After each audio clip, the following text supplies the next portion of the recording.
The massive creature stood in the center of the Galactic Council's war chamber. Its scales shimmered like liquid metal under the harsh lights. For arms, ending in razor-sharp claws flexed with barely contained rage. The Krellian war beast towered at 15 feet tall, its three eyes burning with an intelligence that made even the bravest warriors step back. Commander Zektar of the Altarian fleet watched from behind reinforced glass. His tentacles writhed nervously as he spoke into his translator. "This is madness. The beast has killed 17 handlers in the past week alone. No technology can control it. The Warbeast had been captured from the deadly jungles of Corellia Prime.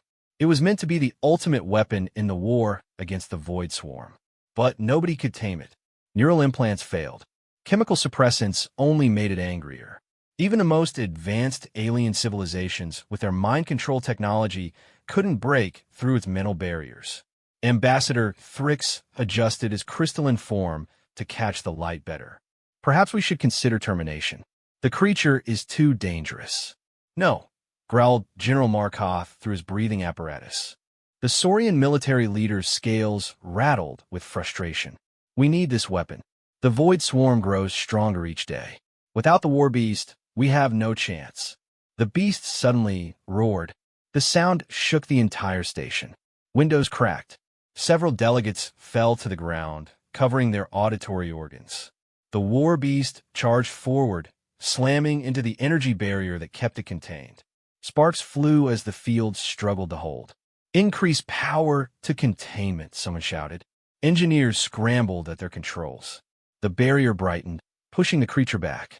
But everyone could see the strain on the systems. This couldn't last forever. In the observation deck above, a small figure pressed against the window. 7-year-old Maya Chun had wandered away from the human diplomatic quarters. Her parents were busy in meetings, discussing humanity's recent entry into the Galactic Council. Earth had only made contact 2 years ago. Most aliens still viewed humans as primitive newcomers. Maya watched the beast with wide brown eyes. She had always loved animals back on Earth. Her family had 3 dogs, 2 cats, and a rabbit. This creature looked scary, but Maya saw something else. She saw the way its muscles tensed, the way its eyes darted around the room, the way it kept its body low to the ground. "He's scared," she whispered to herself. Below, the situation grew worse.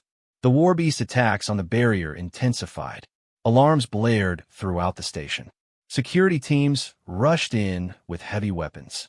"Stand ready to fire if containment fails," ordered Commander Zektar. Maya's heart raced. They were going to hurt the big animal. Without thinking, she ran.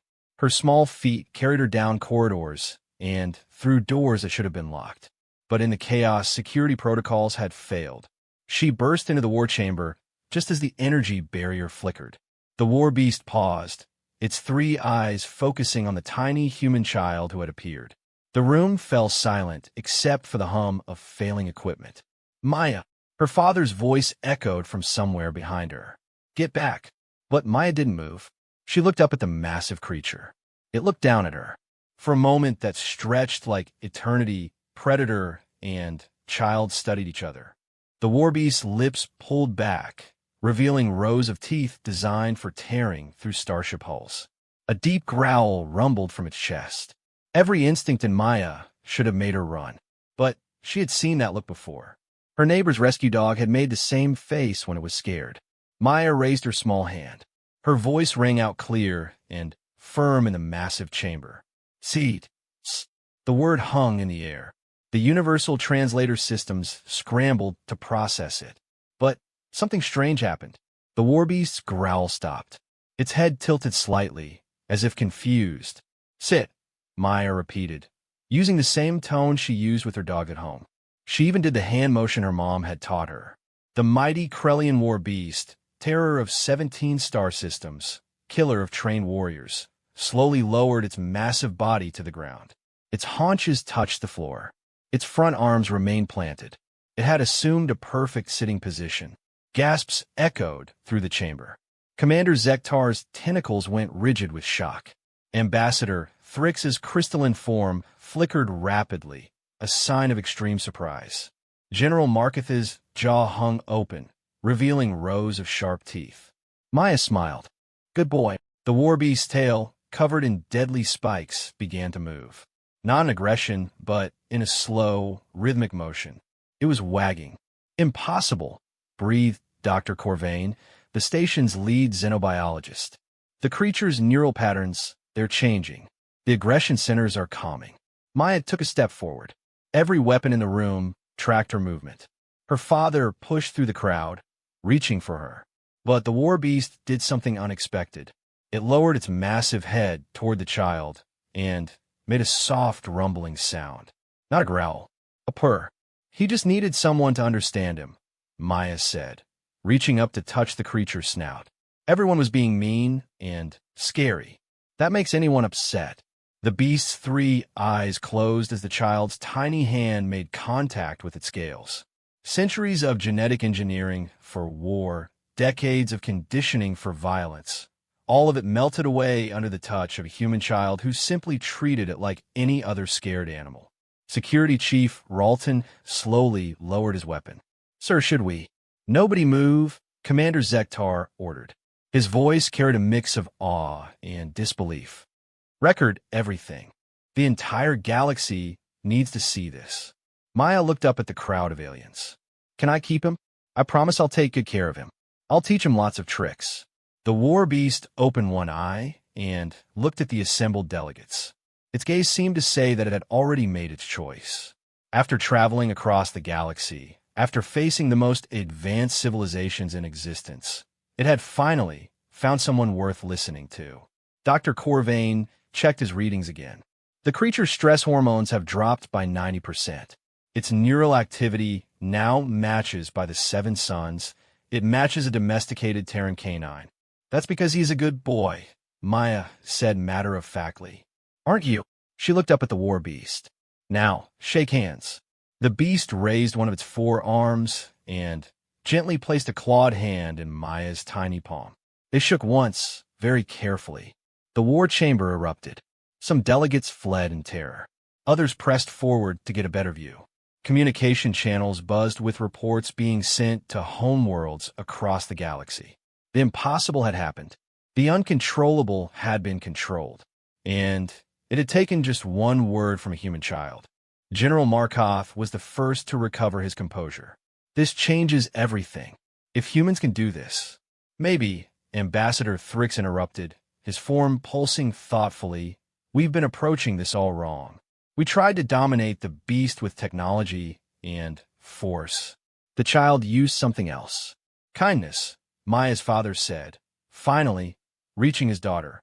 He put a protective hand on her shoulder, but didn't pull her away. He could see what everyone else saw.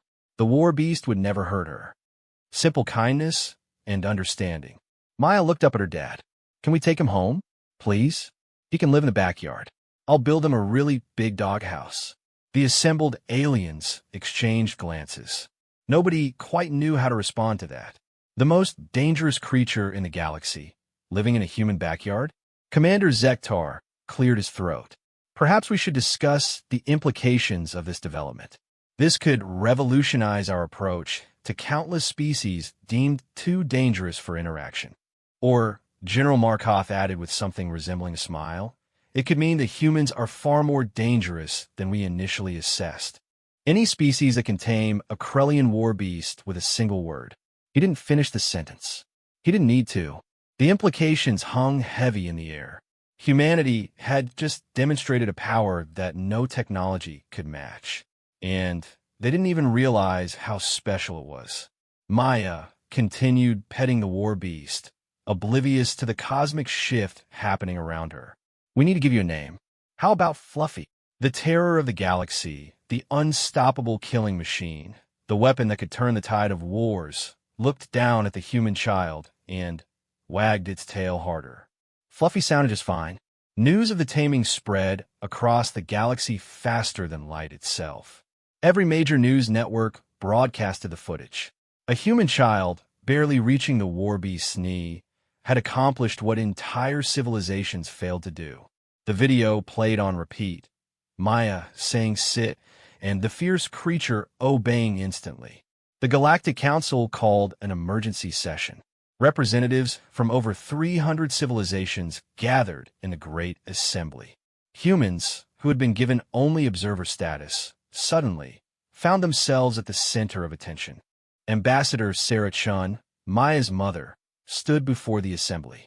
She was still processing what her daughter had done. Honorable delegates, humanity is as surprised as you are. We had no knowledge that our methods would work on alien creatures. Methods? The Zephyrin delegates' wings buzzed anxiously. What methods? Our scientists detected no technology, no psychic emissions, no chemical influences. The child simply spoke, and the beast obeyed. Sarah thought about how to explain something that seemed so natural to humans. On Earth, we've lived alongside animals for thousands of years. We've learned to communicate with them, to understand their needs, to form bonds based on trust rather than dominance. Preposterous, snorted the Maxillian representative, his 4 eyes blinking in sequence. The Warbeast is not some simple animal. It's a genetically enhanced killing machine with intelligence rivals our own. In the secure habitat that had been hastily constructed, Maya sat cross-legged on the floor. Fluffy, as she insisted on calling the Warbeast, lay beside her. His massive head rested on her lap while she read from a picture book. See, this is a cow. They go moo, Maya explained seriously. And this is a chicken. They go cluck cluck. Fluffy studied the images with his 3 eyes, occasionally making rumbling sounds that might have been attempts at the animal noises. Several xenobiologists watched through monitoring equipment, their instruments showing brain activity unlike anything in their databases. The creature is learning, Dr. Corvain reported to his colleagues. Not just commands, but actual concepts. Its neuroplasticity is off the charts. Military leaders from across the galaxy had also taken notice, but for different reasons. General Markov met in secret with his counterparts from other warrior species. Think about it, he said, his voice low. If humans can control war beasts, what else can they control? What if they turn this ability against us? Admiral Vexnor of the Crimson Fleet flexed her chitinous limbs. My thoughts exactly. We must learn their secret before they realize its potential as a weapon. But humans seemed oblivious to these concerns. Instead, they were more interested in the flood of requests pouring in from across the galaxy. Planets with dangerous wildlife problems wanted human consultants. Civilizations with uncontrollable bioweapons sought human handlers. The demand far exceeded Earth's small population. Maya's father, Dr. James Chun, found himself appointed to a hastily created position, Director of Interspecies Relations. His first challenge came sooner than expected. Dr. Chun, Commander Zektar's image appeared on the view screen. We have a situation on Mining Station Delta 7. A pack of Void Stalkers has taken over the facility. Conventional weapons are useless against them. We were hoping. You want to try talking to them? James asked. I know how it sounds, but after what your daughter did. James sighed. I'll put together a team. But, Commander, you need to understand something. What Maya did wasn't magic. It was based on understanding and respect. Your people need to be prepared to change how they think about these creatures. The team assembled quickly. 3 humans, including a dog trainer from Texas, a wildlife rehabilitator from Kenya, and a horse whisperer from Mongolia. They seemed an odd choice to face creatures that had killed dozens of miners. On Delta 7, the situation was grim. The Void Stalkers, serpentine creatures that could phase through solid matter, had taken over the main processing facility. Their psychic screams had driven most survivors insane. You sure about this? Asked Captain Rex, the local security chief, as he watched the humans prepare. Jake Morrison, the dog trainer, checked his equipment. Instead of weapons, he carried treats, toys, and various noisemakers. Won't know until we try. But, in my experience, aggressive behavior usually comes from fear or unmet needs. They entered the facility. The Void Stalkers materialized around them, their forms shifting between solid and ethereal. The psychic pressure was immediate and intense. But, where others had responded with fear or aggression, the humans did something different. They sat down. Hey there, beautiful, Jake said calmly to the nearest stalker. His voice carried the same steady confidence he used with anxious dogs. Rough day, huh? The creature paused, its form solidifying slightly. It had expected attacks, weapons, attempts to drive it away. Not conversation. Dr. Amara Okafor, the wildlife rehabilitator, pulled out a small device that produced rhythmic sounds. On Earth, she used it to calm stressed elephants. The Void Stalker's psychic screaming faltered, replaced by curious whispers. That's it, she encouraged. No one's going to hurt you. Back at the Galactic Council, debates raged. The warrior faction, led by General Markov, pushed for regulations on human-alien creature interactions. They feared humanity gaining too much power. The science faction wanted to study humans to unlock their secret. The diplomatic faction saw opportunity for peaceful coexistence with dangerous species. Ambassador Chen addressed them all. You're looking for some hidden technology, some secret weapon. But the truth is simpler and more complex than that. Humans evolved as persistence hunters. We succeeded not through strength, but through understanding our prey, predicting their behavior, forming connections. Connections with prey? The Altarian delegate seemed puzzled, which eventually became partnerships. Dogs were wolves once. Cats were wild hunters. Horses were prey animals. We learned to see them not as resources or threats, but as individuals with their own needs and desires. In Maya's habitat, something remarkable was happening. Fluffy had begun mimicking her behaviors. When she sat, he sat. When she lay down, he lay down. When she attempted a cartwheel, he tried to copy it, resulting in a spectacular crash that left Maya giggling. He's trying so hard, she told Dr. Corvain during one of their sessions. He wants to be good. Everyone just expected him to be bad. The xenobiologist recorded everything. Maya, what do you see when you look at him? She tilted her head, considering.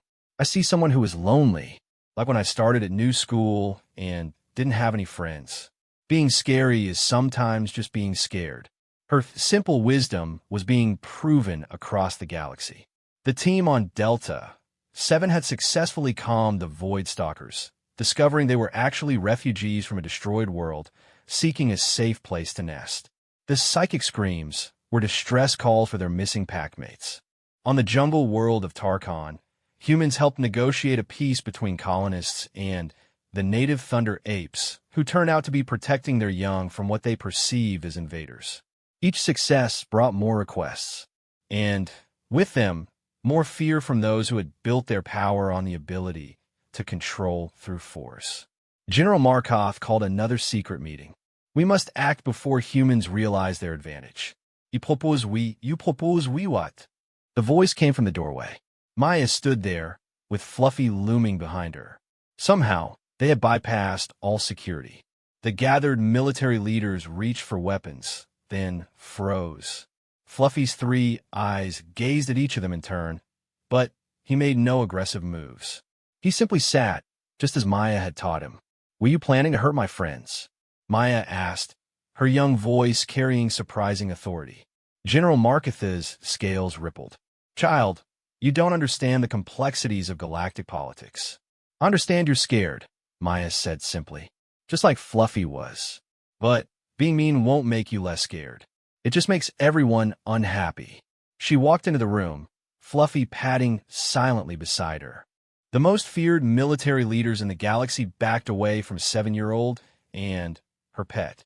Maybe instead of being scared of humans, you could learn from us?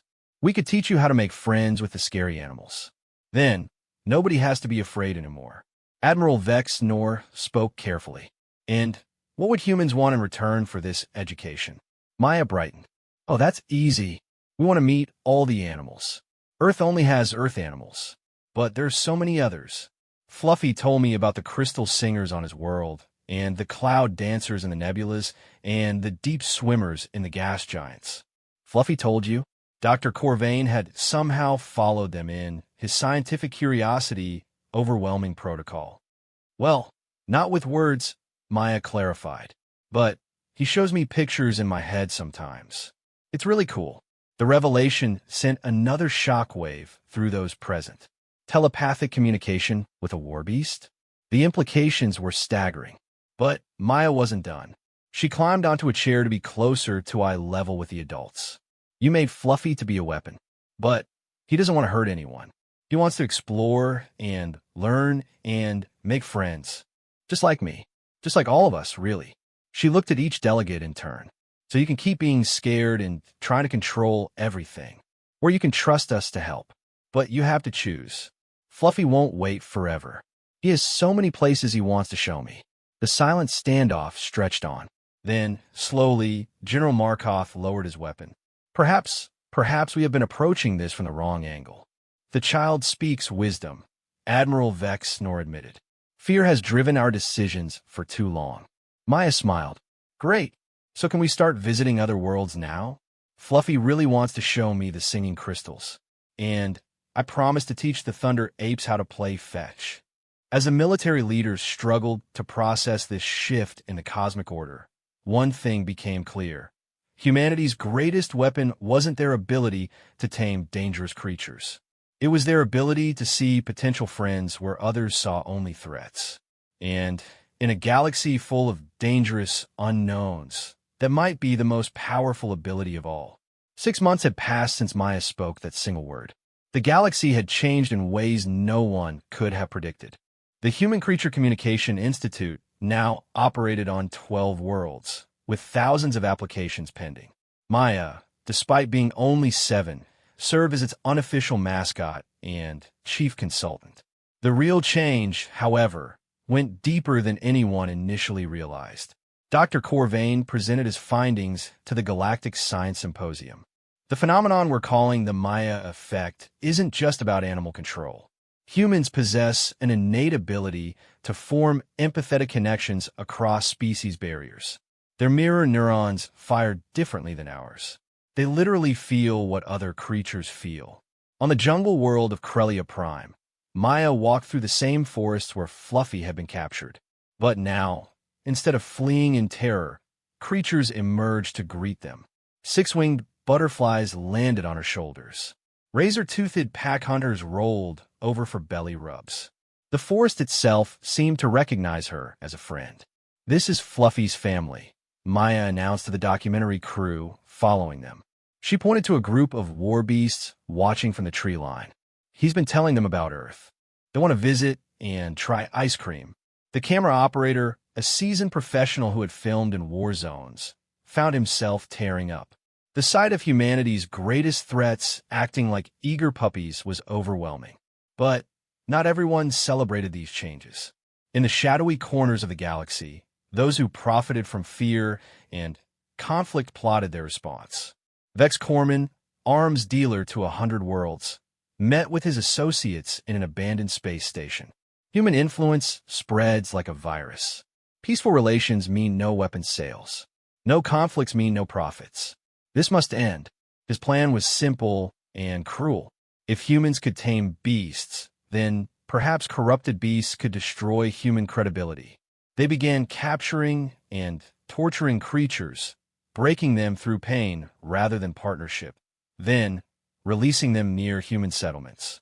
The first attack came on Colony World Haven. A maddened storm raptor descended on a human school. But instead of fleeing, the children did what they had been taught. They sat down and began singing a calm, repetitive song. The raptor, despite its conditioning, found its rage faltering.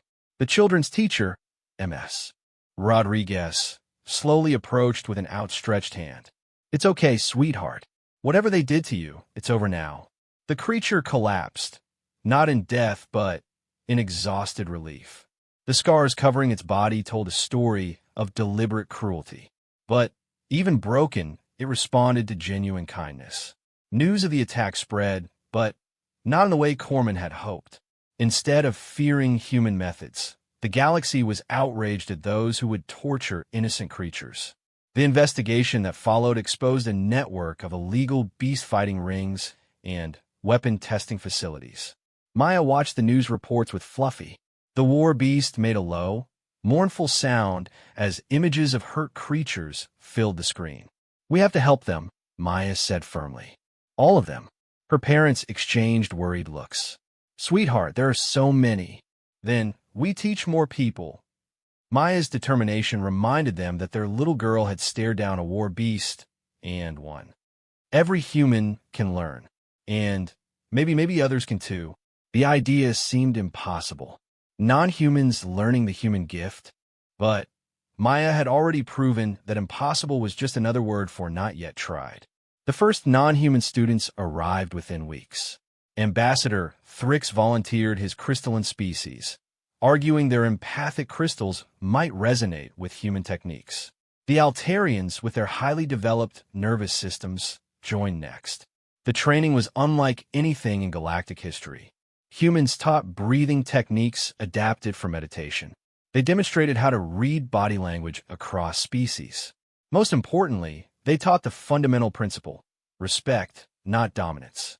You don't control them, Jake Morrison explained to his mixed species class. You invite them to cooperate. Big difference. Some learn quickly. A young Zephyr named Click became the first non-human to successfully calm a distressed creature using human methods. Others struggled, fighting against millennia of ingrained behaviors. But the real breakthrough came from an unexpected source. During a visit to Earth, Fluffy had been observing human-animal interactions intently. Maya often found him watching her neighbors with their pets, his 3 eyes tracking every gesture and sound. One day, a stray cat appeared in their yard, hissing and scared. Before Maya could approach, Fluffy moved. He made himself smaller, lowering his massive frame. He slow-blinked his 3 eyes, a gesture he'd seen cats respond to. Most remarkably, he began to purr, but at a frequency that matched the cat's own. The stray cat, faced with a purring mountain of scales and claws, did the only sensible thing. It walked over and rubbed against Fluffy's leg. Dr. Corvain nearly dropped his scanner. This is unprecedented. The Warbeast is using human techniques. He's learned not just to be tamed, but to tame others. The implications rippled outward like waves in a cosmic pond. If Warbeasts could learn human empathy, what else was possible? The Galactic Council convened for what many called the most important session in its history. The topic: full membership for humanity and recognition of their unique contribution to galactic civilization. Opposition came from predictable sources. They're too dangerous, argued the Maxillian delegate.